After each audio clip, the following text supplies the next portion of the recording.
The stone house sat like a broken tooth against the Scottish Highlands, its walls cracked and windows dark as Thomas MacKinnon pulled his rusted truck up the overgrown path. 3 months since Margaret's funeral, and this ruin was all he could afford after selling the farm that had been in his family for generations. What the real estate agent hadn't mentioned was why the house had sat empty for 30 years, or why the locals crossed themselves when they passed it. The key turned harder than it should have, grinding against rust and time. Thomas shouldered the warped door open, wincing as it scraped against stone. The smell hit him first. Not the mustiness he'd expected, but something else. Lavender, faint but unmistakable. Margaret had grown lavender in their garden. He dropped his single suitcase on the dusty floor and surveyed his new reality. The main room stretched before him, dominated by a massive stone fireplace, blackened with decades of soot. Furniture sat draped in white sheets like sleeping ghosts. Weak afternoon light filtered through grimy windows, casting everything in sepia tones. Thomas pulled the first sheet away, revealing a writing desk of dark oak. The wood gleamed as if recently polished. Odd, considering the estate agent had assured him no one had been inside for years. He ran his fingers along its surface, feeling the smooth grain, then froze. Papers lay scattered across the desktop, not yellowed with age, but crisp and white. His hand trembled as he picked up the topmost sheet, recognizing immediately the careful script of a woman's hand. My dearest love, another day passes without your touch, without your voice calling my name across the moor. I watch from the window still, hoping to catch sight of you on the path. The roses you planted bloom wild now, red as the day you kissed me beneath them. Do you remember? I wait for you, as I always have. Forever yours, Moira. The date at the top made Thomas's blood run cold just 5 days ago. He shuffled through more letters, each one dated recently, each one signed with the same flowing signature. Moira Cameron, the woman who died in this house 3 decades past, according to the sparse records he'd been given. Thomas sank into the desk chair, letter still clutched in his weathered hands.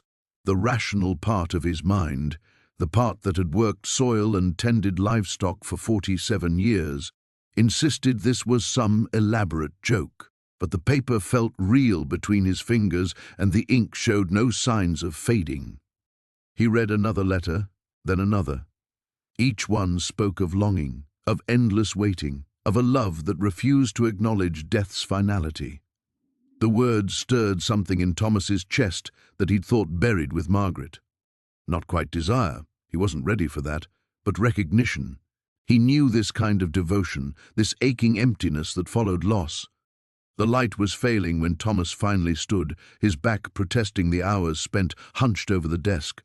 He'd read dozens of letters, each one drawing him deeper into Moira Cameron's world of patient sorrow. She wrote about small things, how the wind sounded different in autumn, the way frost painted the windows in winter, the slow dance of seasons marking time until her beloved's return. Thomas found himself wondering who she'd been waiting for. What manner of man inspired such unwavering faith? He caught his reflection in the window and saw his own hollow eyes, the weight of grief carved into lines around his mouth. 3 months since he'd lost the only woman he'd ever loved, and the pain still felt fresh as an open wound. He gathered the letters into a neat stack, unable to bring himself to put them away. Instead, he carried them to the kitchen where he'd left his meager supplies. As he fumbled with a can of beans, his mind kept returning to Moira's words. I wait for you, as I always have. The beans tasted like ash in his mouth. He ate mechanically, watching darkness creep across the moor through the kitchen window. No lights visible anywhere. The nearest neighbor lived 5 miles down the mountain road. Just him and the silence and the letters that shouldn't exist. After washing his single bowl and spoon, Thomas climbed the narrow stairs to what he assumed was the bedroom. The floorboards creaked ominously under his weight, but held. He found a small room with a narrow bed already made up with fresh linens. More lavender scent here, stronger now, On the bedside table sat another letter. This one was different, shorter, more urgent somehow. Thomas picked it up with hands that had begun to shake. My dearest love, you've come at last. I felt the house wake when you crossed the threshold. Don't be afraid of what you cannot understand. Sometimes love refuses to let go even when it should. Tomorrow I will write again, and perhaps tomorrow you will write back. With hope renewed, Moira. The date was today. The morning light filtered through windows so grimy they turned the sunrise into a sepia photograph. Thomas woke on the bare wooden floor, his back screaming protests that echoed through the empty rooms. He'd meant to unload his sleeping bag from the truck the night before, but exhaustion had claimed him the moment he'd set down his single suitcase. He pushed himself upright, joints popping like kindling. The cottage looked worse in daylight, wallpaper peeling like sunburned skin, floorboards warped with age and moisture. A fine layer of dust coated everything, disturbed only by his own footprints from the previous evening and a curious set of smaller tracks he couldn't remember making. The real estate agent had called this place a fixer-upper with character. Thomas snorted at the memory. What she'd meant was a money pit with good bones, assuming you didn't mind the bones being broken in several places. But it was his now, all 40 acres of overgrown fields and this stubborn stone cottage that had somehow survived a century of Kentucky winters. His farm back home, Sarah's farm, was someone else's problem now. The new owners had big plans, they'd said. Solar panels and organic vegetables. Sarah would have liked that. Thomas shuffled to what passed for a kitchen, grateful to find the water still ran, even if it coughed brown for the first few seconds. The ancient refrigerator hummed a tune that suggested it might expire at any moment, but the beer he'd brought was still cold. He cracked one open despite the early hour. Breakfast of champions. The letter was waiting for him on the kitchen table. He stared at it, the beer halfway to his lips. He'd been alone in the house. He was certain of it. The front door was still locked, the windows painted shut decades ago, yet there it sat, cream-colored paper, his name written across the front in flowing script that belonged to another era. Thomas set down the beer with a shaking hand. The rational part of his mind suggested the real estate agent had left it, though he couldn't imagine why she'd return after handing over the keys. The irrational part, the part that had been growing stronger since Sarah's death, whispered darker possibilities. The envelope felt substantial beneath his fingers, the paper thick and expensive. Inside, a single sheet bore the same elegant handwriting. "Welcome home, Thomas. I've been waiting." No signature, no explanation. Just those 6 words that made his skin crawl and his heart race in equal measure. He flipped the paper over, searching for more, but found only blank cream stock. The ink looked fresh, as if someone had written it moments before his arrival. Impossible, of course. The house had been empty for months, according to the agent. The previous owner, Eleanor Whitmore, had died with no surviving family. Everything inside had been sold or donated, leaving only the structure itself. Thomas walked through the cottage again, this time paying attention to details he'd missed in his exhausted state. In the living room, rectangles of unfaded wallpaper marked where pictures had hung. The mantelpiece held indentations from long-removed objects, but in the bedroom, tucked behind the radiator, he found something the estate sale had missed. A small leather journal, its binding cracked with age. The first page bore an inscription in that same flowing script, "The Diary of Eleanor Whitmore, begun this day of our Lord, September 15th, 1958. Thomas sank onto the windowsill, journal in his lap. He should respect the dead woman's privacy, should turn the diary over to whom? She had no family, no one left who might care about the private thoughts of Eleanor Whitmore. The pages fell open as if guided by an unseen hand, revealing an entry dated just 3 months ago. He will come in autumn, when the leaves turn and the veil grows thin. I have seen his sorrow, felt it calling across the miles like a beacon in the dark. Thomas. His name is Thomas, and he carries death with him as I once did. The house will know him. The house always knows.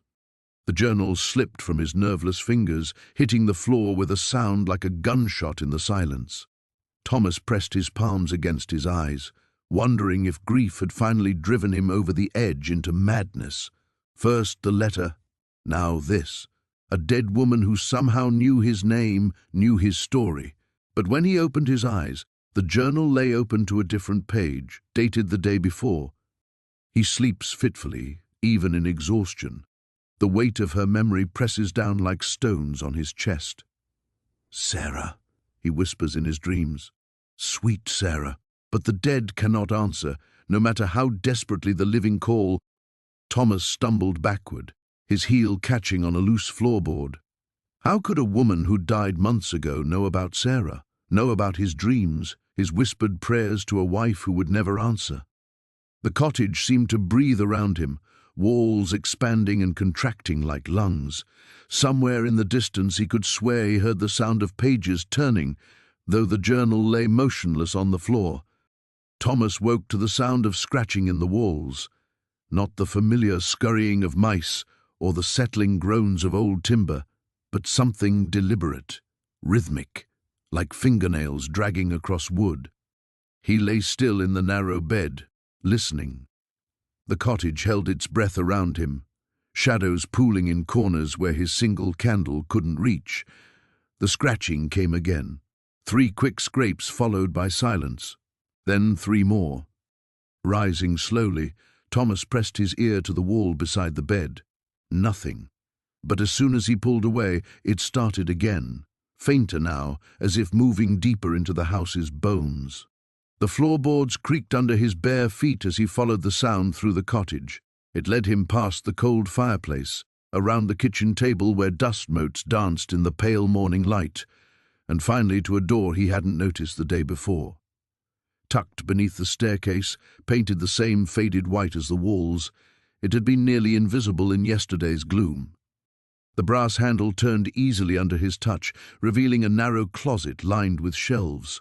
Most stood empty, but on the topmost shelf something caught the light. Thomas stretched up, his fingers closing around a leather-bound journal, its pages swollen with age and dampness. The cover bore a name in faded gold lettering, Eleanor Whitmore. He carried the journal to the kitchen table and opened it carefully. The first entry was dated 3 years ago, written in a precise, feminine hand. March 15th. The cottage welcomes me like an old friend. I understand now why Mother chose this place for her final years. There's something here, something that remembers. The walls hold echoes of every joy and sorrow they've witnessed. I think they're trying to tell me something. Thomas turned the page, his pulse quickening. March 20th. I found Mother's letters today, hidden beneath a loose floorboard in the bedroom. Letters from a man named James, written during the war. Such beautiful words, full of promises he never lived to keep. She loved him desperately, completely. I understand that kind of love now, the kind that doesn't end with death. The handwriting grew more erratic as Thomas read on, entries becoming shorter, more fragmented. April 2nd. He comes to me in dreams. David. He says he's waiting, that he never meant to leave me alone. But when I wake, the loneliness is worse than before. April 10th. The cottage remembers him too. I found his watch in the garden, buried beneath the roses. Impossible, since it was buried with him in Surrey. Yet here it is, still ticking. April 18th. Mrs. Henderson from the village brought supplies today. She won't meet my eyes anymore. She thinks I'm losing my mind.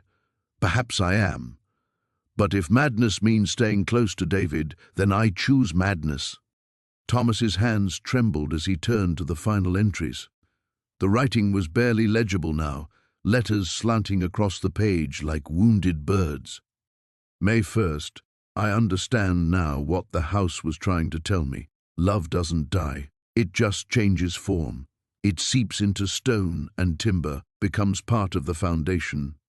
David is here, in the creaking floors, in the wind through the eaves. He never left.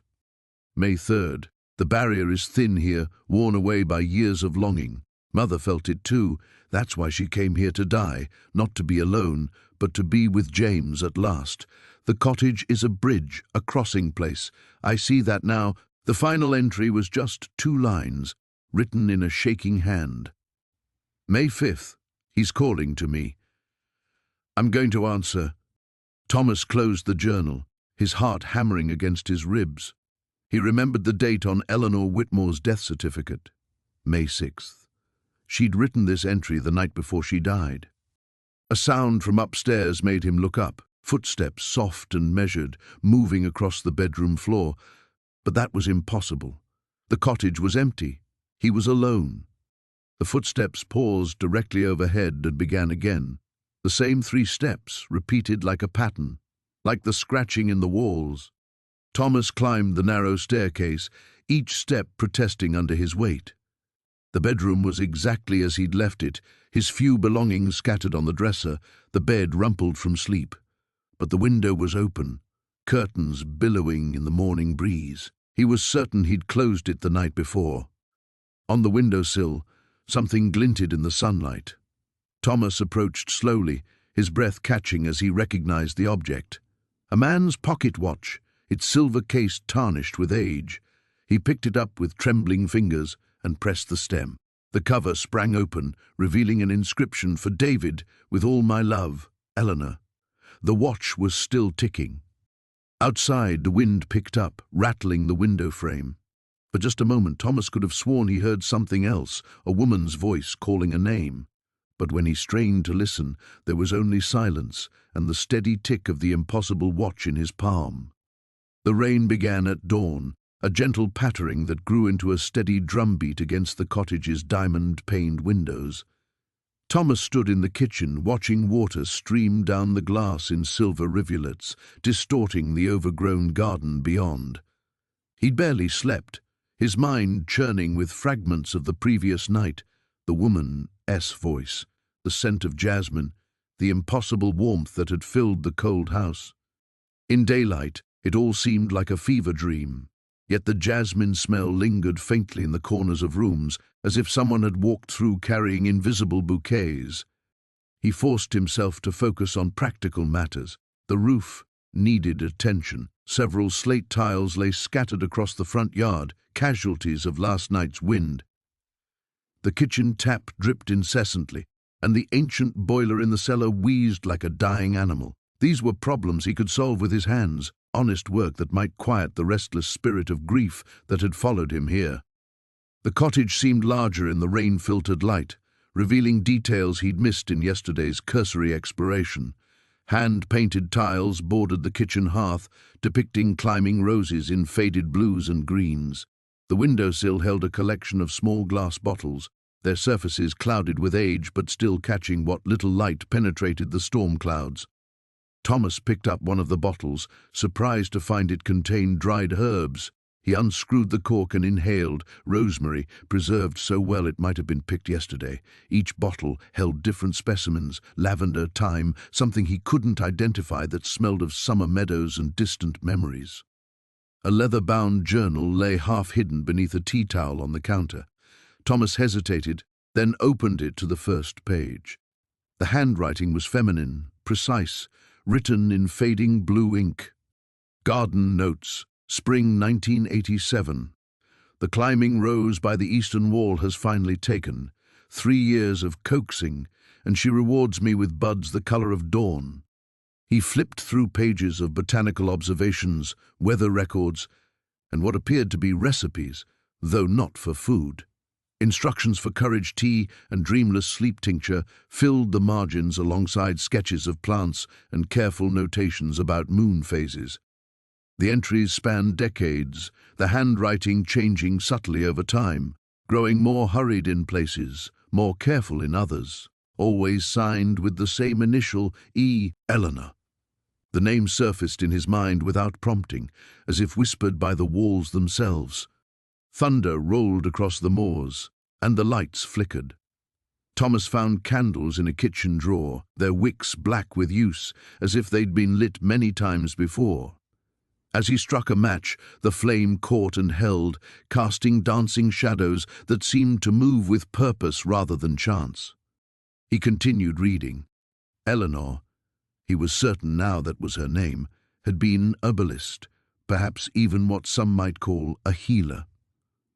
The journal contained detailed accounts of remedies, Prepared for villagers, Mrs. Morrison's arthritis, young Peter's persistent cough, Sarah's melancholy after her husband's passing.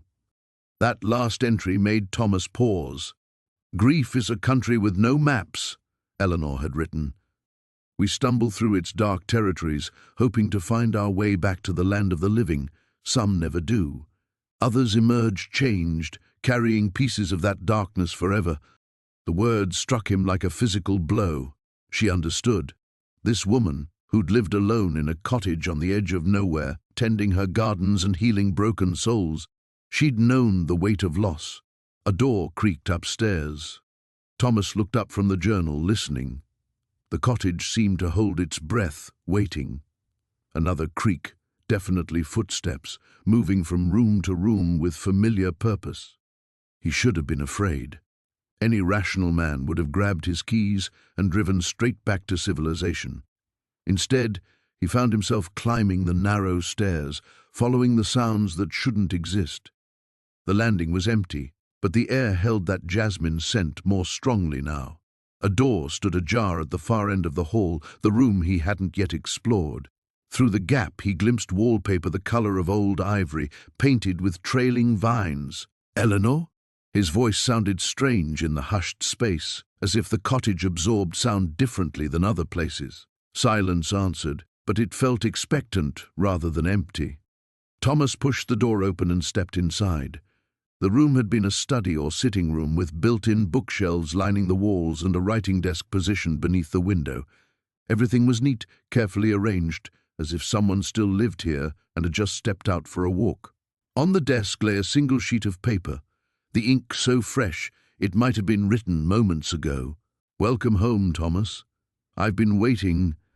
The fire crackled in the hearth as Thomas sat hunched over the leather journal, its pages yellowed with age and brittle beneath his fingers. Outside, wind rattled the cottage windows, but he barely noticed. Margaret's words drew him deeper into her world with each entry. October 15th, 1987. "The roses are dying earlier this year. I've tried everything, fertilizer, pruning, even moving them to catch more morning light. But they wither as if something is draining the life from them. James thinks I'm imagining things, but I know what I see. The garden feels different now, hungry somehow." Thomas paused, glancing toward the window, where moonlight illuminated the overgrown garden. Those same rose bushes still struggled against the stone wall, their thorny branches reaching toward the house like gnarled fingers. October 22nd, 1987. "The dreams are getting stronger. I see her again, the woman in white who walks through the garden at midnight. She never looks at me directly, but I feel her watching. James found me sleepwalking last night, standing barefoot in the garden with soil under my fingernails. I don't remember going outside." A chill ran down Thomas's spine. He'd been having strange dreams too, though he'd attributed them to grief and the unfamiliar sounds of the old house settling. But now, reading Margaret's careful script, he wondered if there was more to it. November 3rd, 1987. "I found something today while replanting the herb garden. Buried beneath the lavender was a small wooden box, old and water-stained. Inside were letters tied with a blue ribbon and a photograph of a young woman. She's beautiful, with dark hair and sad eyes. On the back, someone wrote, 'Eleanor, may you find peace. James says we should burn them, that they're not our concern, but I can't bring myself to destroy someone's memories.'" Thomas set the journal down and rubbed his tired eyes. Eleanor. The name felt familiar, though he couldn't place where he'd heard it. He continued reading, drawn by Margaret's increasingly urgent tone. November 18th, 1987. "She spoke to me last night. I was tending to the roses when I heard a voice, soft as wind through leaves. 'Help me,' she said, 'help me remember.' When I turned, the garden was empty, but the air shimmered like heat waves, and I smelled jasmine, though no jasmine grows here. James thinks I'm having a breakdown, but I know what I experienced." The journal entries became more erratic after that, the handwriting sometimes shaky, other times pressed so hard into the paper that it nearly tore through. Margaret wrote of cold spots in the house, of objects moving when no one was watching, of a presence that seemed to grow stronger with each passing day. December 1st, 1987. I understand now. Eleanor isn't haunting this place. She's trapped here. The letters I found tell a story of betrayal and heartbreak. She was to be married in 1924, but her fiancé left her at the altar for another woman. She came here to heal, to start over, but the pain was too great. She took her own life in the garden, among the roses she'd planted as symbols of hope. Thomas's hands trembled slightly as he turned the page. The next entry was dated 3 weeks later. December 22nd, 1987. I see her clearly now, not just in dreams but in waking hours. She's beautiful and terrible, consumed by a love that turned to bitterness. She feeds on emotion, on the pain of others. At first, I wanted to help her, but now I realize she doesn't want peace, she wants company. She wants someone to share her eternal sorrow. The roses bloom now, even in winter, unnatural and beautiful, but their beauty comes at a price. I feel myself growing weak, as if something essential is being drawn from me. James has left. He couldn't bear to watch me waste away, couldn't understand what I'm becoming. The final entries were increasingly difficult to read, the handwriting deteriorating as Margaret's physical condition apparently declined, but the last entry, dated just months before her death, was written in a steady hand. March 15th, 1988. I've hidden this journal where someone might find it, someone who needs to understand. Eleanor cannot be banished or reasoned with. She is loneliness made manifest, grief given form. The only way to survive her is to deny her what she craves, to refuse to feed her hunger with your own pain. But that requires a strength I no longer possess. To whoever finds this, leave this place while you still can. Or if you cannot leave, remember that love, true love, even love that lives only in memory, is stronger than the hollow ache of abandonment. Eleanor has forgotten this truth. Don't let her make you forget it too. Thomas closed the journal and sat back in his chair. The fire had burned low, casting dancing shadows across the room. Outside, he could swear he heard footsteps on the garden path, soft and measured, circling the cottage like a predator waiting for the perfect moment to strike. The morning brought with it a peculiar stillness that seemed to press against the cottage walls. Thomas woke to find frost patterns on the windows that defied explanation, delicate spirals and flowers that looked almost deliberate, as if someone had traced them with an artist's careful hand. Outside, the November air should have been too warm for such formations. He dressed quickly, his breath visible in the unexpectedly cold room, and made his way to the kitchen. The fire had died completely during the night, yet the kettle sat warm on the stove, steam rising gently from its spout. Thomas stared at it for a long moment, his rational mind struggling against the evidence before him. He hadn't touched the stove since yesterday afternoon. The tea tin sat open beside the kettle, releasing the familiar scent of chamomile and something else, something floral and sweet that reminded him achingly of Sarah's perfume. His hands trembled as he poured the water into a cup, watching the steam curl upward in patterns that seemed almost like reaching fingers. A soft thud from upstairs made him freeze. The cup rattled against its saucer as he set it down, the sound unnaturally loud in the morning quiet. He listened, counting heartbeats, but heard only the whisper of wind through the stone walls. Yet something drew him toward the narrow staircase, his feet moving despite his mind's protests. The upper floor felt different today, warmer despite the chill that had settled over the rest of the house. Dust motes danced in the weak sunlight filtering through the small windows, but their movement seemed too purposeful, too choreographed. Thomas found himself holding his breath as he approached the room where he'd discovered the painting. The door stood ajar, though he was certain he'd closed it the night before. Beyond the threshold, something had changed. The room no longer felt empty and abandoned. There was a presence here, subtle but unmistakable, like the lingering warmth of a recently occupied chair. On the small table beneath the window, a leather-bound journal lay open.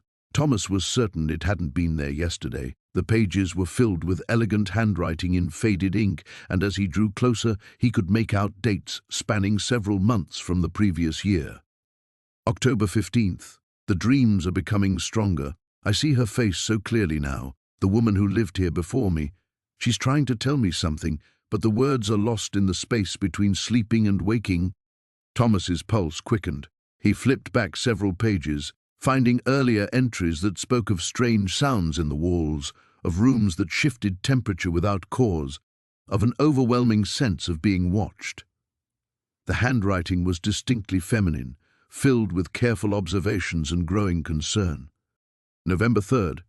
I found more of her things today, hidden behind a loose stone in the cellar wall. Letters tied with blue ribbon, a silver locket with her initials, M, and photographs of a man I don't recognize. She loved deeply, I think. The sadness in this house isn't just from death, but from love interrupted. The pages that followed detailed attempts to research the cottage's history, visits to the local church records, conversations with elderly neighbors who remembered whispers and half-forgotten stories. The woman, Thomas realized he still didn't know her name, had been searching for something, driven by the same inexplicable compulsion he now felt. December 1st. I understand now why I was brought here. She's been waiting, caught between what was and what should have been. The boundary is thin in this place, worn away by the weight of her longing. I think I meant to help her, but I don't know how. The final entry was dated just weeks before Thomas had found the cottage listing. December 18th. She showed herself to me last night. Not frightening, but heartbreakingly sad. We're alike, she and I, both loving someone we can't touch. But perhaps together we can find a way to bridge that distance. Love doesn't end with death, it just changes form. I'm beginning to believe that some houses don't just hold memories, they hold souls. Thomas closed the journal with shaking hands. The silence around him felt expectant, as if the house itself was waiting for his response. He understood now that he wasn't the first grieving soul to find refuge in these walls, perhaps not even the second. The cottage drew them, those caught in love's aftermath, offering both sanctuary and mystery in equal measure. A sound downstairs, the soft scrape of a chair being moved, pulled him from his thoughts. His tea would be cold by now, but something told him he wouldn't be drinking it alone. The presence that had been haunting the edges of his perception was growing bolder, more defined. As he made his way back down the narrow stairs, Thomas found himself wondering if the woman who had lived here before him had ever discovered what she was looking for, or if she too had become part of the cottage's eternal vigil. The answer, he suspected, would determine whether he found the healing he sought or joined the restless spirits that called this place home.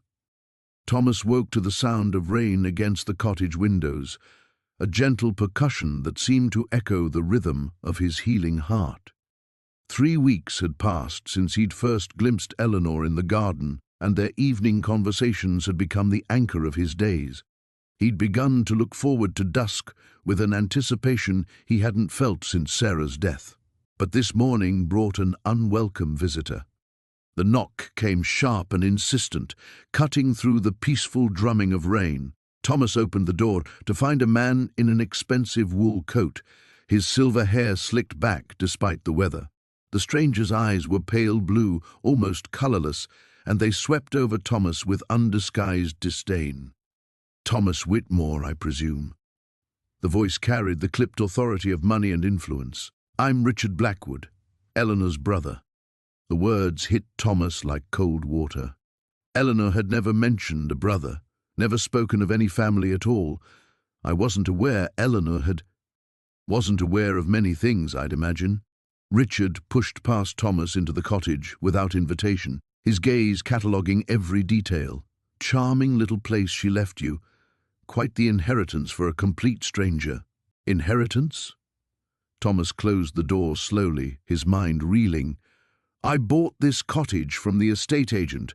There was no—" "Did you now?"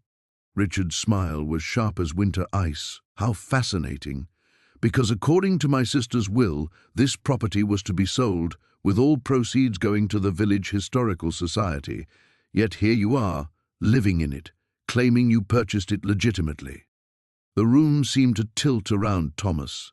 He thought of the surprisingly low price, the eager estate agent, the quick closing. There must be some mistake. I have all the paperwork. Forged, no doubt.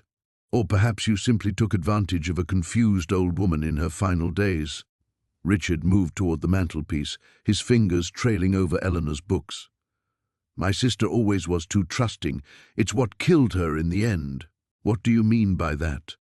Richard turned, and Thomas saw something cruel flicker in those pale eyes. Eleanor died because she believed in things that weren't real, chasing shadows, talking to empty rooms, living in a fantasy world that became more real to her than reality itself. The doctors said it was dementia, but I knew better. She simply chose madness over facing the truth.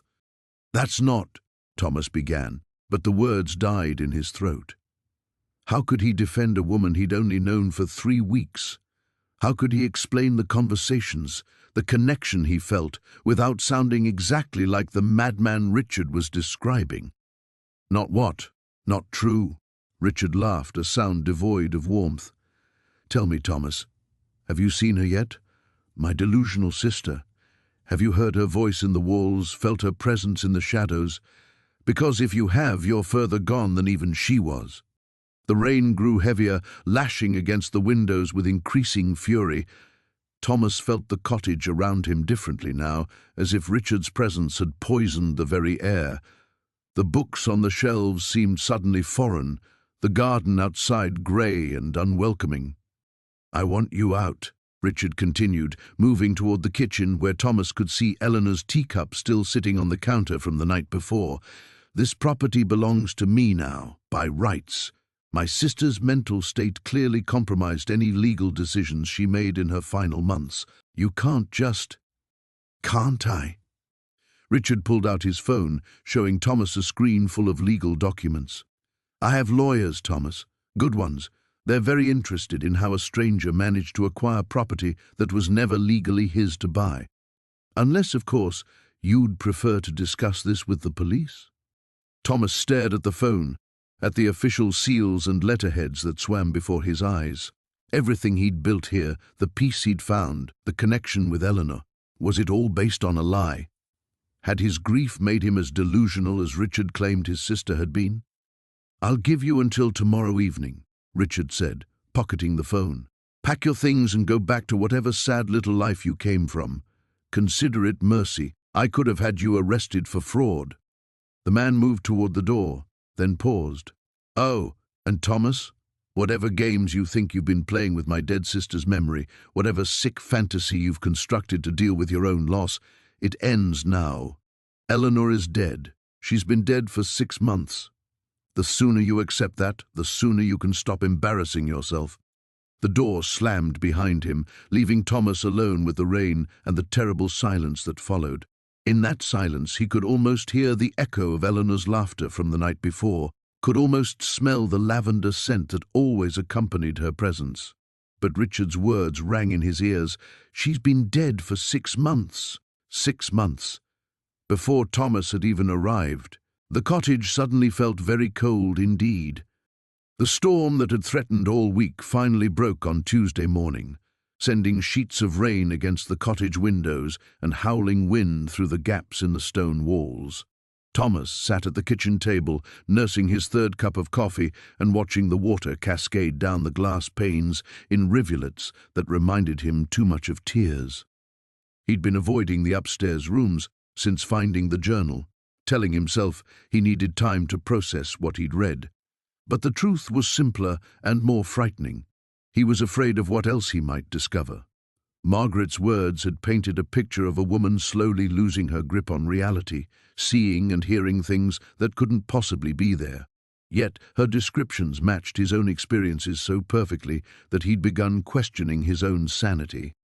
The grandfather clock in the hallway chimed 9 times, its deep resonance seeming to vibrate through the floorboards. Thomas had grown accustomed to its hourly announcements, finding comfort in the steady passage of time it marked. But today something felt different. The silence that followed the chimes stretched longer than usual, heavy with expectation. A soft thud from upstairs made him freeze, coffee cup halfway to his lips. He waited, counting his heartbeats, but heard nothing more. Just the storm, he told himself.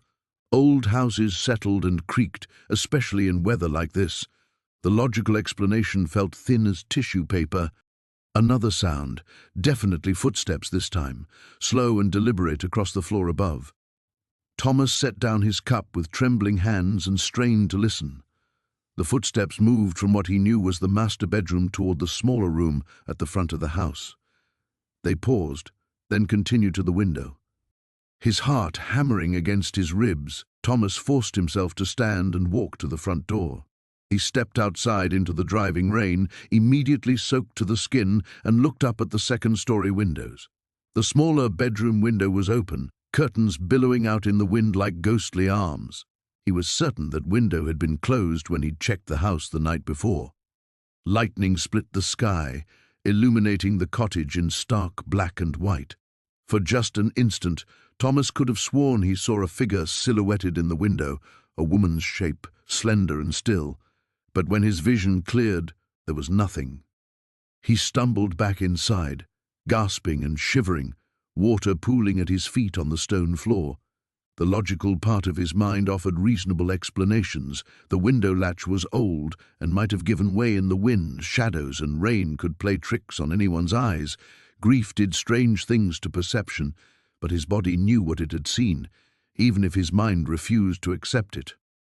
Grabbing a towel from the kitchen, Thomas dried his face and hair, trying to calm his racing pulse. Margaret's journal lay on the table where he'd left it, and he found himself reaching for it again, flipping to an entry he'd read the night before. She wants something from me, but I don't understand what. Sometimes I feel her standing behind me when I'm cooking, so close I can almost feel her breath on my neck. Other times she's at the window upstairs, looking out at something I can't see. I've started talking to her, asking what she needs, but she never answers. The silence is worse than any reply could be. Thomas closed the journal and leaned back in his chair, staring at the ceiling. If Margaret was right, if there truly was something, someone, still in this house, then what? What did one do with a ghost? He'd never believed in such things before Sarah's death, but grief had a way of opening doors in the mind that reason usually kept locked. The footsteps upstairs began again, more purposeful now, moving back toward the master bedroom. Thomas found himself standing before he'd consciously decided to move, drawn by a compulsion stronger than fear. Whatever was happening in this house, running from it hadn't helped Margaret. Maybe it was time to face it directly. The stairs creaked under his weight as he climbed, each step feeling like a small betrayal of everything he'd believed about the world. The upstairs hallway stretched before him, doors standing slightly ajar like half-closed eyes. The air felt different here, thicker, charged with an energy that made the hair on his arms stand on end. He paused outside the master bedroom, hand on the doorknob, and listened. Nothing but the storm outside and his own ragged breathing. But the silence felt occupied somehow, as if someone waited just beyond the door, holding their breath as carefully as he held his. Thomas turned the knob and stepped inside. The room was empty, furnished only with dust motes dancing in the grey light from the windows. Yet the impression of presence was so strong, he actually looked behind the door to be sure no one was hiding there. On the dresser, something that hadn't been there before, a single white rose, fresh as morning despite the absence of any garden where such a flower might bloom. The storm that had been threatening all week finally broke on Thursday evening, sending sheets of rain against the cottage windows and rattling the old frames in their moorings. Thomas sat in the kitchen, nursing a cup of tea that had long gone cold, watching water stream down the glass like tears on a weathered face. He'd been avoiding the upstairs room for 3 days now, ever since that moment when he'd felt her presence so strongly it had nearly driven him to his knees. The rational part of his mind insisted he was losing his grip on reality, that grief had finally pushed him over the edge his family had been warning him about. But another part, a part that had been dormant since Sarah's death, whispered that some truths lived beyond the boundaries of logic. A sudden crack of thunder made him jump, and in that instant the lights flickered and died. The cottage plunged into darkness so complete it seemed to press against his skin. Thomas fumbled for the flashlight he'd learned to keep within reach, but his searching fingers found only empty table. Then he heard it, the soft sound of footsteps overhead. His blood turned to ice. There was no mistaking the gentle pad of bare feet across wooden floorboards, the subtle creak of someone moving carefully through the room above. The rational explanations his mind scrambled to provide, settling timbers, mice, the wind, crumbled under the deliberate rhythm of the sounds. Thomas forced himself to stand, his chair scraping against the stone floor with a sound that seemed to echo through the house. The footsteps stopped abruptly, as if whoever was up there had heard him too. "Hello?" His voice came out as barely more than a whisper.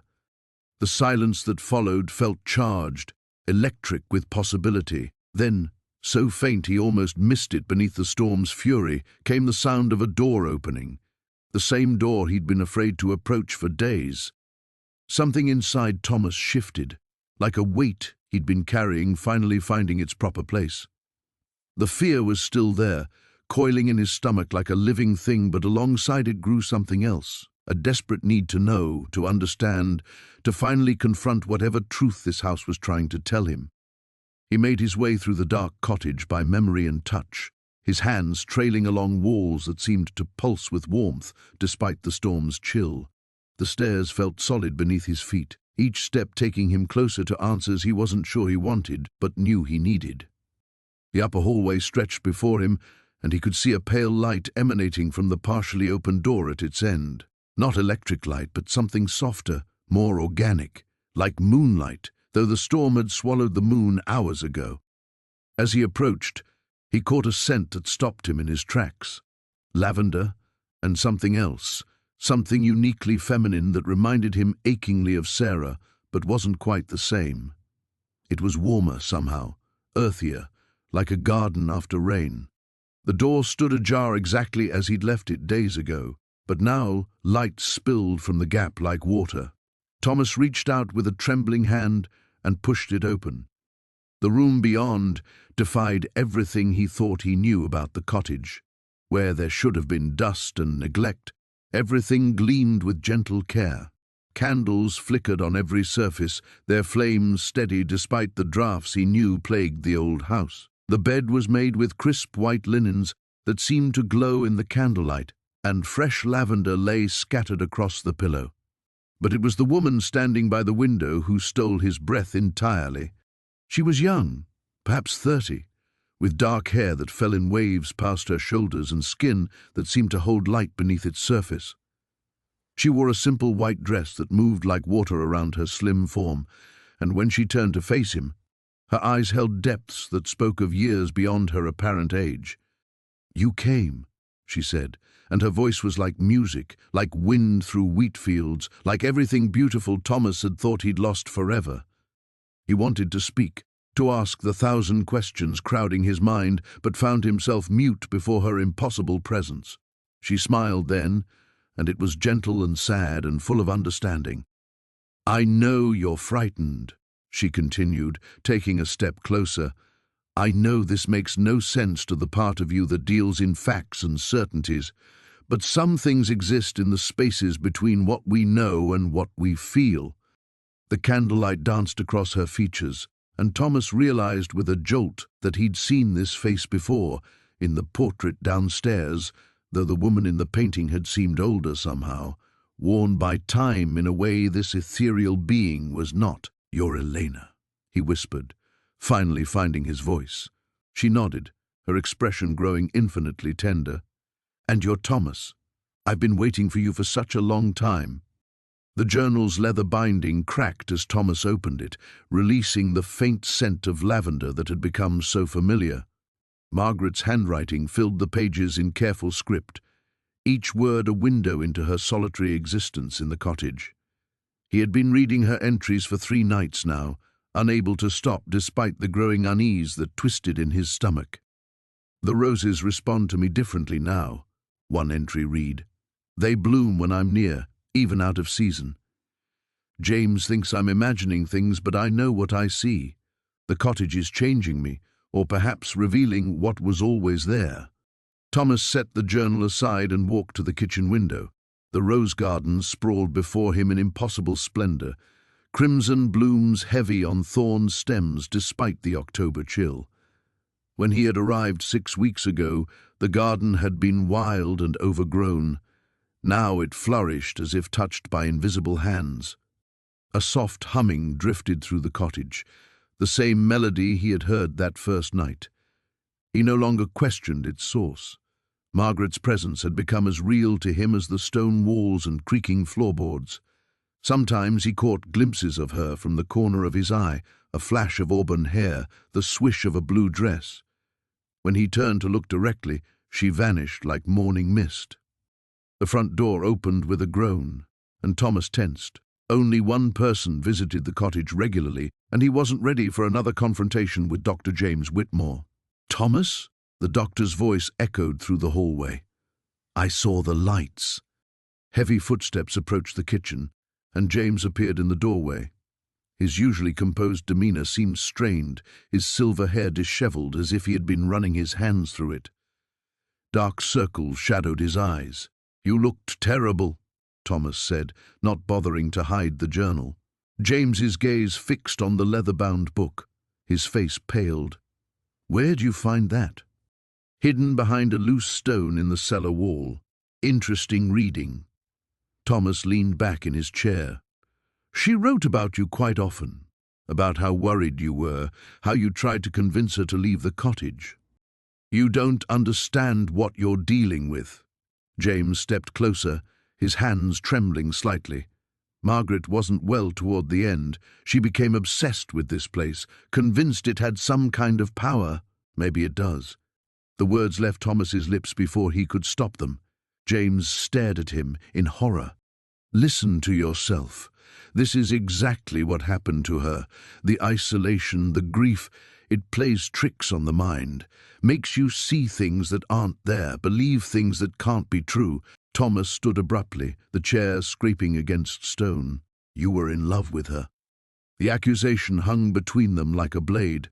James's composure cracked, revealing raw pain beneath. "That's not... I was her physician, her friend. Her husband had been dead for 2 years when she moved here.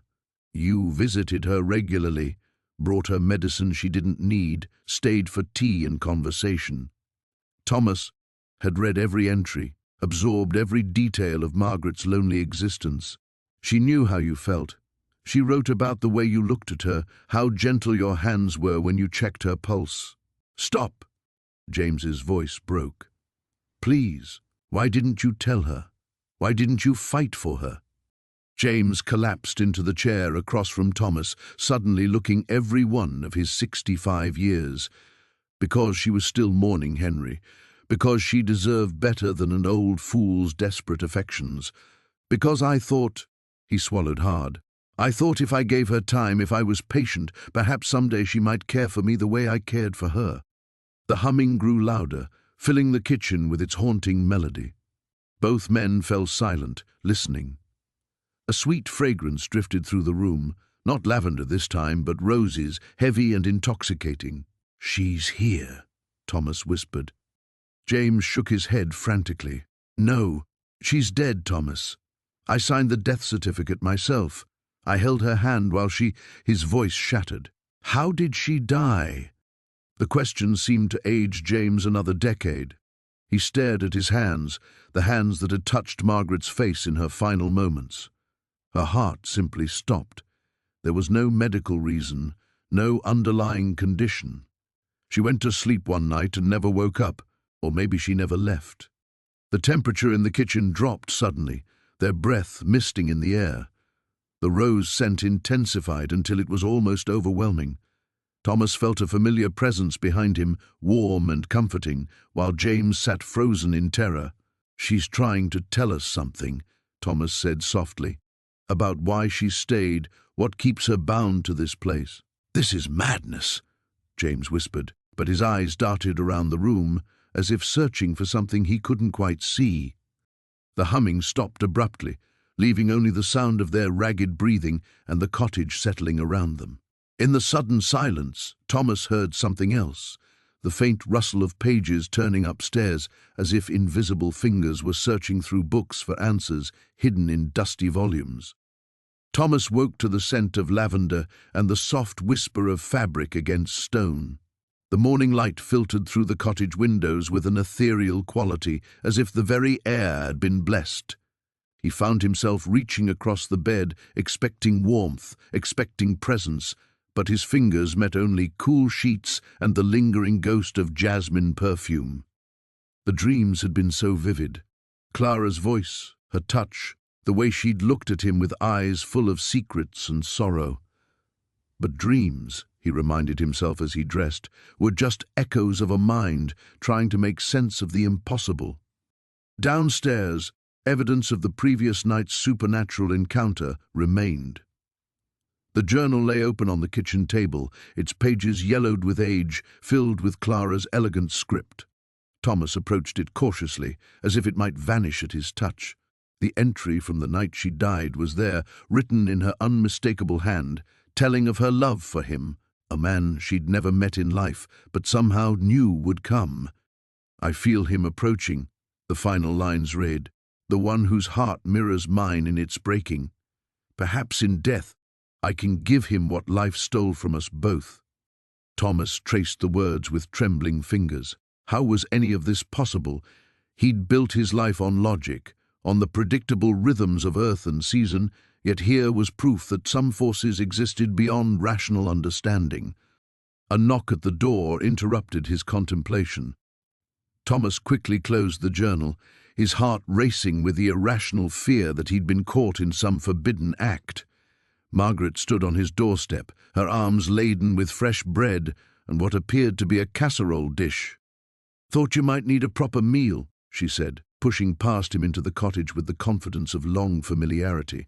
"You've been looking peaked lately, and living on tinned beans isn't doing you any favors."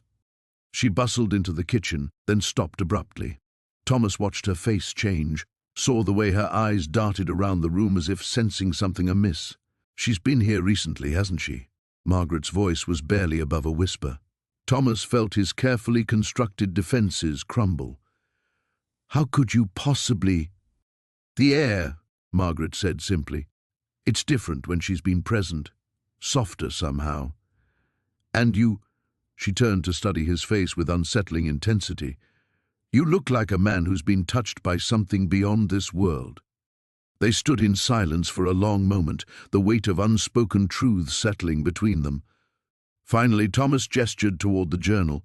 "She wrote about me," he said, "before I ever came here, before we ever met. How is that possible?" Margaret's expression grew sad but unsurprised. Love doesn't always follow the rules we think it should. Clara was special. Even as a child, she saw things others couldn't, knew things she shouldn't have known. She paused, choosing her words carefully. "Some souls are old, Thomas. They carry memories and connections across lifetimes. You believe in reincarnation?" "I believe in love that transcends death," Margaret replied. "I believe some bonds are so strong they bend the very fabric of reality." She moved to the window, gazing out at the garden where Clara's presence still lingered. "The question is, what do you intend to do about it?" Thomas felt a chill run down his spine. "What do you mean?" "Clara's been trapped here for years, unable to move on because her heart was incomplete. She was waiting for you, Thomas. But now that you're here, now that she's found peace—" Margaret turned back to him, her eyes grave. "She needs to let go, and so do you." The thought hit Thomas like a physical blow. After years of emotional numbness, after finding this impossible connection with Clara, the idea of losing her felt unbearable. "But what if I don't want to let go?" The words escaped before he could stop them. Margaret's expression softened with understanding. "Then you'll both remain trapped. Love isn't about possession, Thomas. It's about wanting what's best for the other person, even when it breaks your heart." As if summoned by their conversation, a cool breeze stirred through the cottage, despite the closed windows. The journal's pages ruffled, and Thomas caught the faint scent of jasmine. Margaret noticed it too, her eyes widening slightly. "She's listening," Margaret murmured. "She knows what needs to happen." Thomas felt tears prick his eyes. After Sarah's death, he'd thought he'd never love again. Then Clara had appeared, offering him a second chance at connection, at feeling whole. The irony wasn't lost on him. He'd fallen in love with a ghost, only to discover that true love meant helping her find eternal rest. "How do I say goodbye to someone who saved me?" he whispered. Margaret placed a gentle hand on his arm. "By being brave enough to save her in return." Outside, storm clouds gathered on the horizon, and Thomas knew that whatever came next would test the very limits of his newfound courage. The storm that had been brewing all evening finally broke just after midnight, sending Thomas bolt upright in bed. Rain lashed against the windows with such fury that the old glass panes rattled in their frames. But it wasn't the weather that had startled him awake, it was the sound of someone moving downstairs. He lay still, listening. The footsteps were deliberate, purposeful, nothing like the random creaks and settles the old cottage usually made. These were the steps of someone who knew exactly where they were going. Thomas slipped from beneath the covers, his bare feet finding the cold wooden floor. The house felt different tonight, charged with an energy that made his skin prickle. As he made his way to the top of the stairs, a soft glow emanated from below, too warm and flickering to be electric light. Candles. Someone had lit candles. His heart hammered against his ribs as he descended, each step bringing him closer to whatever waited in his living room. The scent hit him first, lavender and something deeper, earthier, the smell of a garden after rain. Eleanor stood with her back to him, solid and real as the day he'd first seen her. She wore a simple white dress that seemed to capture and hold the candlelight, and her dark hair fell in waves down her back. She was arranging flowers in a vase on the mantelpiece, white roses that definitely hadn't been there when he'd gone to bed. "You're not sleeping well," she said without turning around. Her voice carried the same melodic quality he remembered, but there was something else now, a sadness that seemed to echo in the corners of the room. "Hard to sleep when the dead won't stay buried," Thomas replied, surprised by the steadiness of his own voice. Eleanor turned then, and he saw that her eyes held depths he'd never noticed before. Centuries of longing and pain that made his own grief seem small and fleeting. "Is that what you think this is? Some horror story where spirits terrorize the living? Isn't it?" She moved closer, and he could smell that garden scent more strongly now. "I've been trapped here for so long, Thomas, bound to this place by guilt and unfinished business. But when you came—" She paused, her hand rising as if to touch his face before falling back to her side. "When you came, something changed. Your pain called to mine. My wife is dead," he said roughly. "My Sarah is gone, and I couldn't save her. I couldn't even be there when—" His voice broke. "You think you failed her." It wasn't a question. Thomas nodded, unable to speak past the tightness in his throat. "I know that feeling," Eleanor whispered. "The weight of believing you could have done something, anything, to change the outcome. I've carried it for over a century. What happened to you?" The question slipped out before he could stop it. Eleanor walked to the window where rain still streaked the glass. "I was supposed to marry a man my father chose. A good match, they said, practical. But I was in love with someone else, a painter who rented the room above the bakery in town. We planned to run away together, start fresh somewhere no one knew us." She traced patterns on the glass with her finger. "The night before we were to leave, I got word that he'd been in an accident. His horse had spooked during a storm much like this one. By the time I reached him—" She turned back to Thomas, tears glistening in her eyes. "If I hadn't asked him to wait until morning, if I hadn't been so afraid of what people would think, if I'd been braver, you couldn't have known. Couldn't I? Just as you couldn't have known that Sarah's heart would give out while you were in town getting supplies. Just as you couldn't have prevented something that had been building for months without symptoms." Thomas stared at her. "How do you—" "I've watched you, Thomas. I've seen how you punish yourself, how you replay that day over and over, changing details that wouldn't have mattered. You think if you'd left an hour earlier, if you'd insisted she come with you, if you'd somehow known—" Eleanor stepped closer again. But some things are beyond our control, no matter how much we love someone. The candles flickered as another gust of wind rattled the house. In the shifting light, Eleanor seemed more ethereal, as if she might fade away at any moment. "Why are you telling me this?" Thomas asked. "Because I see what's happening to you. You're becoming like me, trapped by guilt, unable to move forward, letting the past consume everything good that might still come." Her hand did touch his face this time, cool and insubstantial but somehow comforting. "I don't want that for you." "Then what do you want?" Eleanor smiled, sad and beautiful and fading, "to help us both find peace.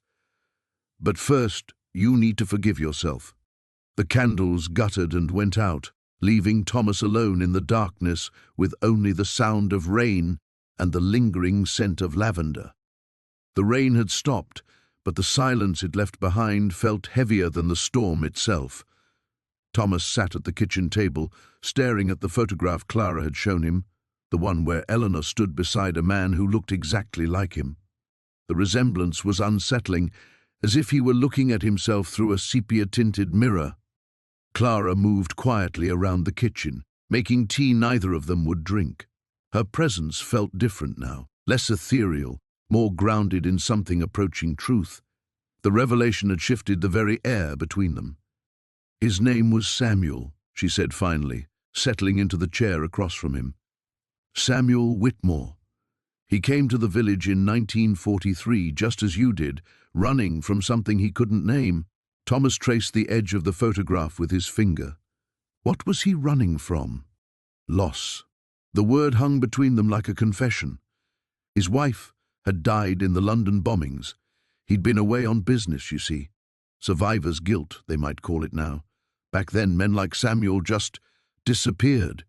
The parallel struck him with uncomfortable precision. He set the photograph down carefully, as if it might shatter. "And you loved him." "I did." Clara's admission was soft but unwavering. Perhaps too much, perhaps not wisely, but completely. "What happened to him?"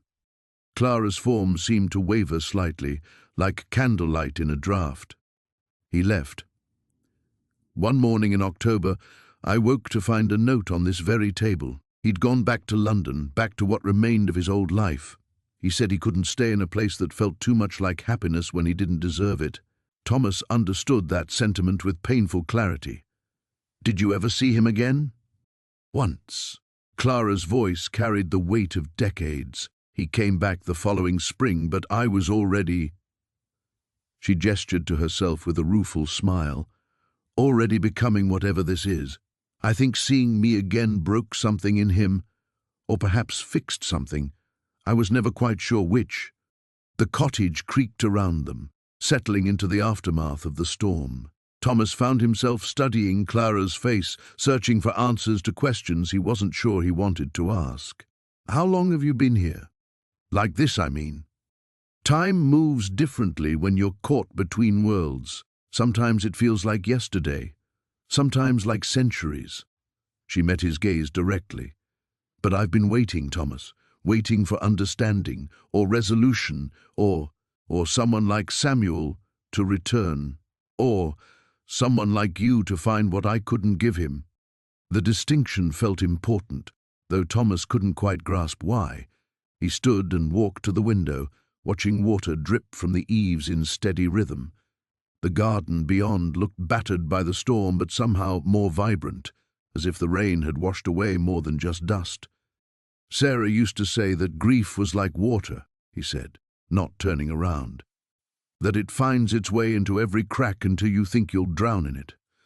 But water also nourishes things, helps them grow." Wise woman. She was. He pressed his palm against the cool glass. "I think I've been drowning for so long I forgot there was another option." Behind him, Clara's presence seemed to intensify, becoming more solid, more real. "And now?" Thomas turned to face her. In the dim light filtering through rain-streaked windows, she looked almost human, substantial enough to touch, fragile enough to lose. "Now I think I understand why you've stayed. It's not just about Samuel, is it? It's about the story that was never finished." "Stories have power," Clara agreed, "especially the ones left incomplete. They echo through time, drawing similar souls into their orbit, like calling to like. Perhaps. She stood and moved closer to him, close enough that he could smell lavender and old roses, rain and memory. But some stories are meant to end, Thomas. Some patterns are meant to be broken. He looked down at her, this woman who existed in the space between yesterday and tomorrow, between loss and acceptance. What are you asking of me, Clara? Nothing you're not ready to give. Her smile was gentle but tinged with something that might have been hope. But perhaps it's time we both stopped running from the possibility of peace. The cottage seemed to hold its breath around them, as if the very walls were waiting for his answer. Outside, the first tentative rays of sunlight broke through the dissipating clouds, painting everything in shades of gold and possibility. Thomas reached out slowly, carefully, until his fingers nearly touched Clara's face. She didn't pull away, didn't fade or disappear. Instead, she remained solid under his touch, warm and present and heartbreakingly real. "Then, let's finish the story," he whispered. The light around them shifted, becoming something that belonged neither to the storm's aftermath nor the cottage's shadow-filled rooms, but to the space where healing begins. The morning light felt different as Thomas descended the stairs, each step deliberate and measured. The cottage breathed around him with familiar sighs and whispers, but the malevolent edge had softened into something resembling melancholy. Margaret's presence lingered like morning mist, visible yet translucent, no longer the desperate clawing force that had terrorized him for weeks. She stood by the kitchen window, her form more solid than he'd ever seen it, watching the garden where frost had claimed the last of the autumn flowers. When she turned to face him, her eyes held a clarity that made his breath catch. This wasn't the fractured spirit consumed by jealousy and rage. This was the woman whose letters he'd discovered, whose love had been so complete it had anchored her soul to these stones. "You understand now," she said, her voice carrying the weight of decades, "about love, about loss, about the choice between letting go and holding on until it destroys everything you once cherished." Thomas nodded, pouring coffee with hands that no longer trembled. The normalcy of the gesture felt surreal with a ghost standing 3 feet away, but everything about this place had redefined his understanding of normal. Sarah wasn't trying to replace anyone, she was just living. "Living," Margaret repeated, tasting the word. "Something I forgot how to do long before I died." She moved closer, and the air grew cold but not hostile. "I watched her in this house, you know, for months before she left. She would sing while she cooked, dance while she cleaned. She brought joy to rooms that had known only sorrow for so long. The admission hung between them like a confession." Thomas set down his cup, studying the woman who had haunted his nightmares, and, he was beginning to realize, had been haunting her own existence far longer than his. Then why? The question came out rougher than he intended. Why the terror, the attacks? Why try to drive her away if you could see what she brought to this place? Margaret's form flickered, and for a moment Thomas feared she would retreat into the violent spirit she'd been. Instead, she wrapped her arms around herself in a gesture so human it made his chest ache. "Because joy is dangerous when you've forgotten how to feel it," she whispered. "Because watching someone else live the life you lost makes the grave feel so much colder." I was angry at her for being everything I could never be again. Angry at Edward for letting himself love again when I was still here, still waiting. "But Edward never let himself love again," Thomas said gently. "The letters, Margaret. He kept every one. He never brought another woman to this house. He died alone, still talking to your picture." The words hit her like a physical blow. Margaret's form solidified further, becoming almost entirely opaque as emotions Thomas couldn't name played across her features. That's not possible. I saw him with her. I felt his betrayal like acid in my veins." "You saw what grief wanted you to see," Thomas said, understanding flooding through him with painful clarity. "Just like I did. We both twisted love into something possessive and destructive. We both confused holding on with honoring memory." Margaret stared at him, then slowly sank into the chair across from his. The wood creaked under her supernatural weight, a sound that would have terrified him yesterday but now seemed almost comforting in its domesticity. "Sarah," she said finally, "tell me about her. Not about what she did to threaten my hold on this place, but about who she was, about what she meant to you." Thomas found himself smiling despite everything. She laughed at my terrible jokes. She could make a meal out of nothing and somehow make it taste like a feast. She hummed off-key and never minded that I couldn't carry a tune either. His voice grew softer. She saw the good in people even when they couldn't see it themselves. She would have tried to help you if she'd known how. "I was so afraid," Margaret admitted, her voice barely audible. "Afraid that if Edward moved on, if this house forgot me, then I would disappear entirely, that everything I was would just stop mattering." "But that's not how love works," Thomas said, the words feeling like truth for the first time since Sarah's death. "Real love doesn't disappear when someone new arrives. It doesn't diminish when life continues. Sarah never tried to erase Linda from my heart. She just made room for herself beside those memories." Margaret was quiet for a long moment, her gaze drifting between Thomas and the garden beyond the window. When she spoke again, her voice carried a resolve that made the air itself seem to shift. "Then perhaps," she said slowly, "it's time I learned how to make room too, for forgiveness, for peace, for the possibility that letting go doesn't mean letting love die." The cottage seemed to sigh around them, as if the very walls had been holding their breath for decades, finally able to exhale. The morning light filtered through the cottage windows with an ethereal quality that made Thomas wonder if he was still dreaming. Eleanor stood by the kitchen window, her form more solid than he'd ever seen it, almost breathing with life. The revelation from the night before hung between them like a bridge neither dared cross. "You remember everything now," she said without turning around. It wasn't a question. Thomas nodded, though she couldn't see him. The memories had flooded back during the night, not just of their secret correspondence, but of the promises they'd made, the plans they'd whispered through letters that grew increasingly intimate over the years of Margaret's illness. "I remember the guilt too," he admitted. "How I felt about you while my wife was dying." Eleanor finally faced him, her eyes holding depths of understanding that transcended the supernatural barrier between them. Margaret knew. The words hit him like a physical blow. "What?" "She read our letters, Thomas. Not all of them, but enough." Eleanor moved closer, her presence bringing that familiar warmth. "She came to see me 3 weeks before she died." Thomas sank into the kitchen chair, the one that had become his anchor in this strange new reality. "I don't understand." She was so frail, but determined. "She knocked on this very door and asked to speak with me." Eleanor's voice carried the weight of a confession. She wasn't angry, she was grateful. Grateful? The word felt foreign in his mouth.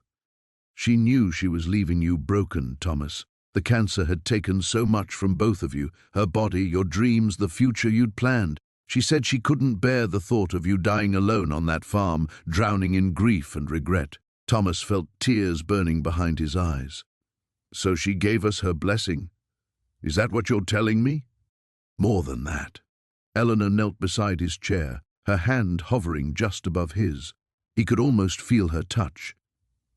"She asked me to take care of you, to help you find your way back to living again." The kitchen fell silent except for the soft tick of the old clock on the mantel. Thomas processed this revelation, feeling the last walls of his guilt beginning to crumble.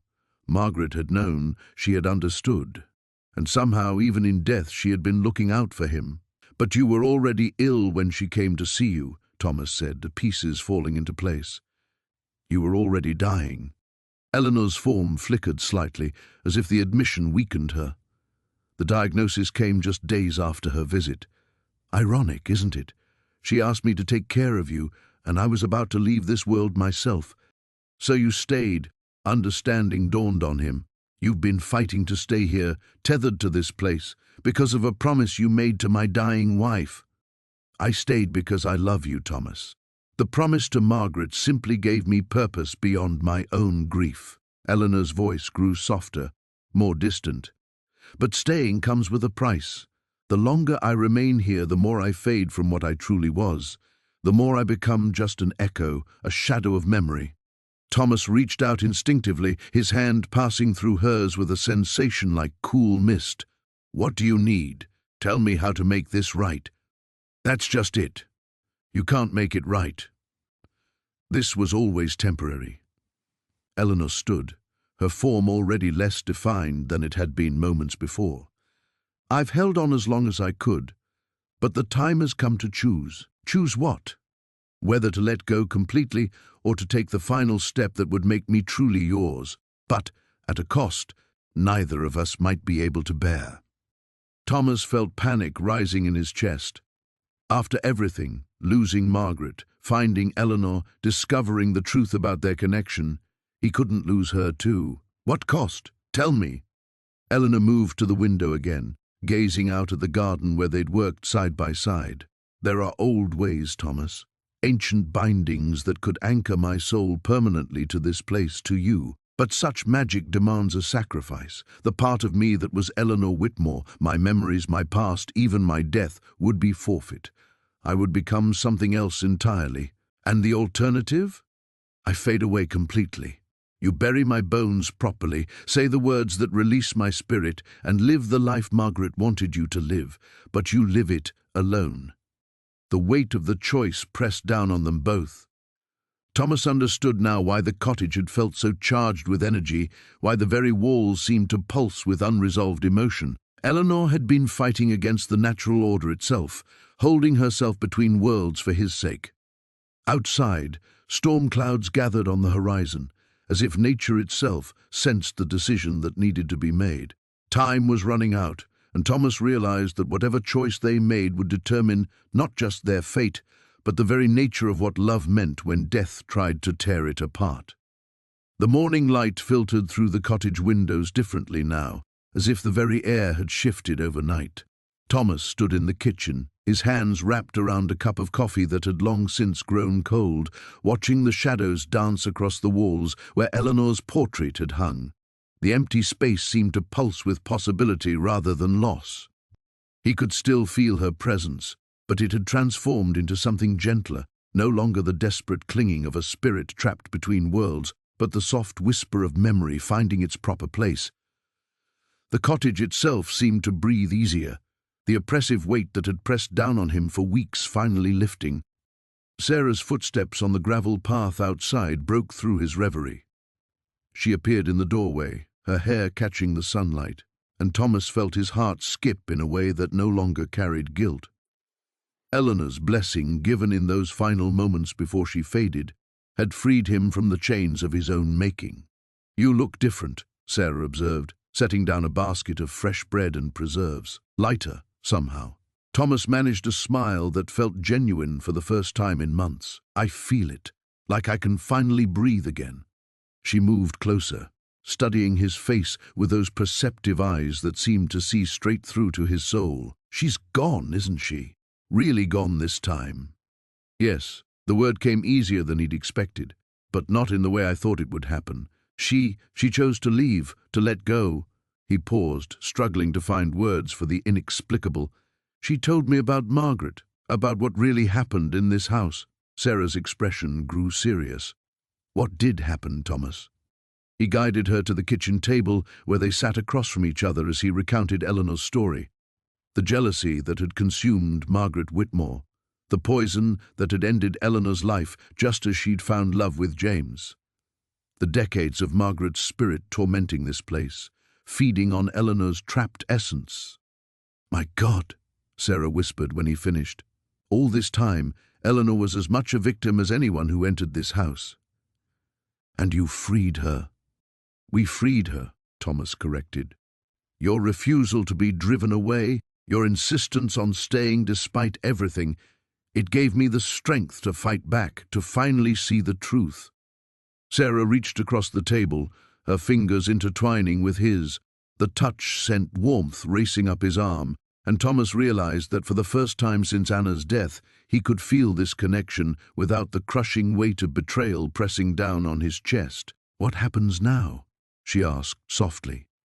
Thomas considered the question, his gaze drifting around the cottage that had been his prison and was now, perhaps, his salvation. "I don't know. For so long I've been running, from the farm, from memories, from any possibility of moving forward. But this place, it's different now, peaceful." "You could stay," Sarah suggested, though he detected a note of uncertainty in her voice. "Make it truly yours." "I could." He studied their joined hands, marveling at how right it felt. "But only if you'd consider staying with me, not just visiting, Sarah. Really staying." Her breath caught, and he saw hope flicker across her features before caution reasserted itself. "Thomas, are you sure? After everything you've been through, everything you've lost—" "I'm sure that I don't want to waste any more time," he interrupted gently. "Anna will always be part of me, part of my story, but she's not the end of it. Eleanor helped me understand that loving someone new doesn't diminish what came before. It honors it." Sarah's eyes glistened with unshed tears. "I've been hoping you'd realize that. But I was so afraid." "Don't be afraid," Thomas said, rising from his chair and pulling her up with him. "I've been afraid for too long. Afraid of feeling, of hoping, of believing I deserved happiness again. But Eleanor's courage in the face of Margaret's darkness, it showed me that love is worth fighting for, worth the risk of loss." Sarah stepped into his arms, and Thomas felt something click into place deep in his chest. Not the desperate need that had driven him to this cottage, but a quiet certainty that this was where he belonged. With her, in this place that had been cleansed by truth and sacrifice. "The cottage needs work," Sarah murmured against his shoulder. "Real work, not just the superficial repairs you've been making." Thomas chuckled, the sound surprising him with its genuine warmth. "Then it's lucky I'm good with my hands. And luckier still that I've found someone willing to help me build something new from the ashes of the old." Outside, a gentle breeze stirred the wildflowers in the garden, carrying with it the scent of roses and the promise of spring turning to summer. The cottage settled around them with a contented sigh, its ghosts finally at rest.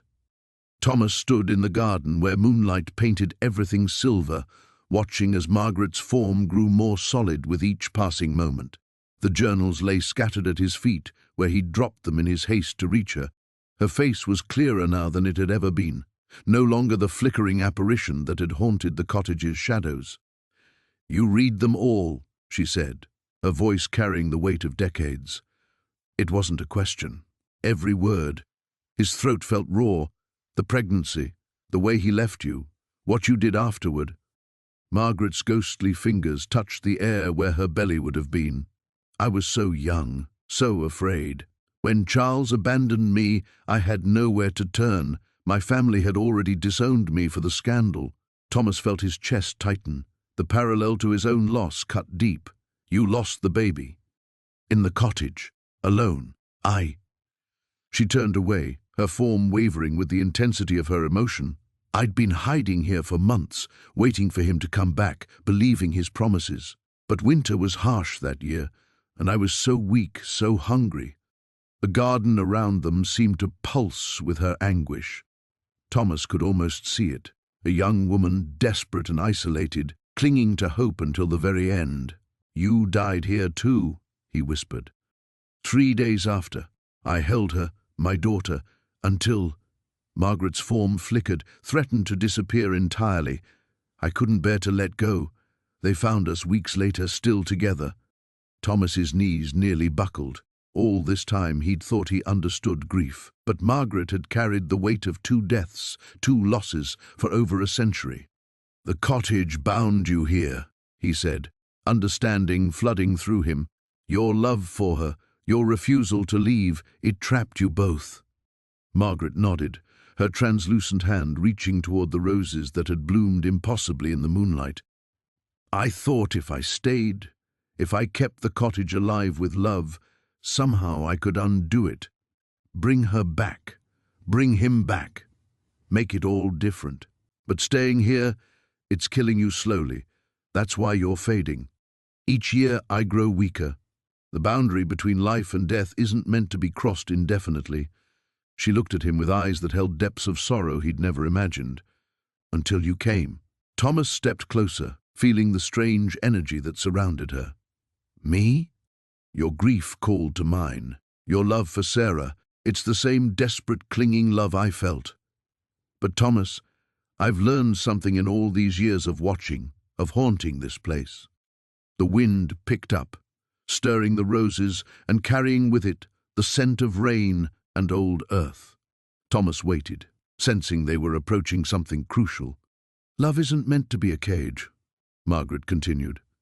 Not for the living or the dead. I've been holding both of us prisoner, myself and my daughter, just as you've been making Sarah into a prison for your own heart. The words hit him like a physical blow. I'm not, aren't you? You came here to die, Thomas, to waste away in grief just as I have. But Sarah wouldn't want that any more than my daughter would want me to remain trapped here. Thomas felt tears on his cheeks. In the moonlight, Margaret's form was becoming more solid, more real, as if their conversation was drawing her back from whatever realm she'd been slowly slipping into. How do I let go? He asked, his voice breaking. How do I live with this hole in my chest? The same way I'm going to learn to. Margaret moved closer, and for the first time, Thomas felt actual warmth radiating from her. By choosing to love them enough to let them rest. By loving ourselves enough to keep living. As she spoke, the cottage behind them began to change. The stones seemed to straighten, the ivy retreated to more manageable proportions, and warm light spilled from windows that had been dark for months. The cottage, Thomas breathed. It was never truly broken, Margaret said, just held in the grip of grief. Watch. She walked to where the roses grew thickest, to a spot Thomas had never been able to clear no matter how hard he'd tried. Kneeling, she pressed her palms to the earth. The roses parted like water, revealing a small stone marker, weathered but readable. Elizabeth Rose, Thomas read aloud, beloved daughter. I had Charles carve it before he left, thinking we'd place it in the churchyard after her birth. Margaret's voice was soft now, peaceful. Instead, it became her grave marker. She's been here all along, and I've been so consumed with my pain I never properly said goodbye. Margaret placed her hand on the stone, and suddenly Thomas understood what he needed to do. He knelt beside her, placing his own hand on the marker. We say goodbye together, he said, to Elizabeth, to Sarah, to the life we thought we'd have. Margaret smiled, and for the first time since he'd seen her, she looked truly beautiful, not with the beauty of sorrow, but with the radiance of love finally set free. The morning sun filtered through the cottage windows, casting familiar patterns across the worn wooden floors. Thomas stood in the kitchen, hands wrapped around a steaming mug of coffee, watching dust motes dance in the golden light. 6 months had passed since Eleanor's final goodbye, and the cottage had settled into a peaceful rhythm around him. The repairs were nearly complete. New shingles crowned the roof, the foundation stood solid, and fresh paint brightened the weathered walls. But more than the physical restoration, something deeper had mended within these stone walls, something Thomas had thought lost forever when Sarah died. He walked to the garden where autumn vegetables grew in neat rows. Eleanor's roses had bloomed magnificently through the summer, their fragrance filling the cottage with memories of love and loss transformed into something bearable, even beautiful.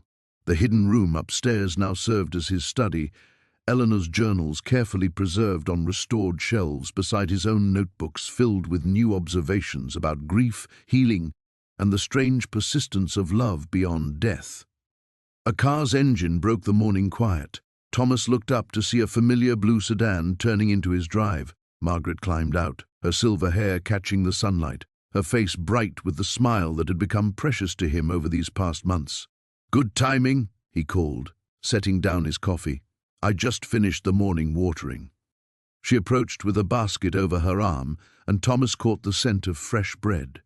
Margaret had become a regular visitor, their friendship blossoming from those tentative conversations over tea into something neither rushed to define but both treasured. "Thought you might enjoy some company for breakfast," she said, then paused, studying his face with the gentle perceptiveness he'd grown to appreciate. "You look peaceful this morning?" Thomas considered her words. Peaceful, yes, that captured it. Not the absence of grief, but its transformation into something he could carry without drowning. "I am," he said simply. They settled at the kitchen table where he'd once sat alone, consumed by darkness. Margaret unpacked her basket, fresh bread, butter, honey from her neighbor's hives, and a thermos of tea. As they shared the simple meal, Thomas found himself speaking about Sarah, not with the crushing weight of loss that had once characterized every memory, but with warmth, even laughter. "She would have loved this place," he said, spreading honey on warm bread. "Not the cottage itself, maybe, but what it represents. The idea that broken things can be made whole again, that endings can become beginnings." Margaret reached across the table, her fingers briefly touching his. "She sounds like she was wise." She was. And stubborn, and completely unimpressed by my tendency toward melodrama. He smiled at the memory. "She would have dragged me out of my self-pity months sooner than I managed on my own." "But you did manage it," Margaret said softly. "That matters."